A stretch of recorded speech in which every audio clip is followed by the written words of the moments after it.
श्री राम समर्थ। नवंबर 13। परमेश्वर को जानने का मार्ग। कोई मनुष्य जो कर्म करता है उसमें वह स्वयं होता है, यानी वह अपने कर्म से अलग रहकर भी उसमें अंश रूप से होता है। जैसे कोई न्यायाधीश फैसला सुनाता है तो हम कहते हैं कि फलाने न्यायाधीश ने फैसला सुनाया, यानी वह न्यायाधीश अपने फैसले से अलग होकर भी उसमें अंश मात्र क्यों न होता है। वैसे ही परमात्मा ने यह सारा संसार उत्पन्न किया और इसमें वह प्रत्येक वस्तु में अंश रूप से है। इसीलिए वो कहा जाता है कि हम इस समस्त चराचर सृष्टि में ईश्वर को देखें।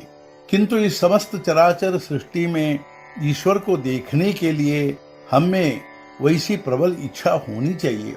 भगवान है ऐसी अनेक लोगों की केवल भावना मात्र होती है, किंतु वह ठीक जानी नहीं जाती, और उस भावना को ठीक जानने की इच्छा हो, यही सचमुच होना जरूरी है।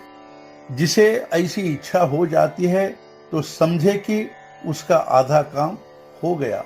ऐसी इच्छा होने पर वह खोजने लगता है कि भगवान को जानने के उपाय क्या है। तब उसे अनेक लोग राह दिखाने वाले मिलेंगे।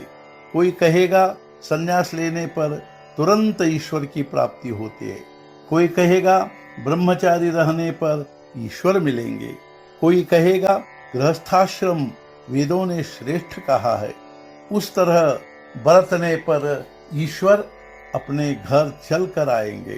कोई याग, कोई हठयोग, तो कोई जप तप आदि साधन बताएंगे। तो ऐसे मत भिन्नता के झमेले में हम क्या करें? तो हम यह देखें कि जिन्होंने यह मार्ग खोज कर देखा है उन्होंने क्या किया। यह मार्ग किसने खोज कर देखा है? तो उन्होंने जो आज तक संत हो गए हैं, उन सब ने भगवान को प्राप्त कर लिया था। इसलिए हम यह देखें कि वे क्या कहते हैं। हम घर से निकलते हैं तो रास्ता चलने लगते हैं। जहाँ चौराहा होता है वहाँ पाटी लगी होती है और उस पर लिखा होता है कौन सा रास्ता कहाँ जाता है। मान लो हमें पंढरपुर जाना हो और यदि हम कोई रास्ता केवल छायादार है यह देखकर उसी रास्ते से चलने लगे और पाटी में दिखाया हुआ रास्ता छोड़ दिया, तो क्या हम पंढरपुर पहुंचेंगे? ऐसा ही हमारा हो गया है।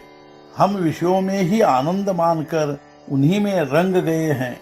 इसी के कारण भगवान की ओर जाने का रास्ता छोड़ दिया है। इसीलिए संत जो मार्ग बताते हैं उसी से जाने का निश्चित करना चाहिए। और यद्यपि वह मार्ग कठिन लगता हो तो भी वह भगवान की ओर जाने वाला मार्ग है, यह ध्यान में रखे। आज का मुख्य विचार, संतों ने जो मार्ग निर्धारित किया है उस मार्ग से आंखें मूंद कर चले, फिर गिरने लड़खड़ाने का डर ही नहीं रहता। सद्गुरुनाथ महाराज की जय। जय जय रघुवीर समर्थ।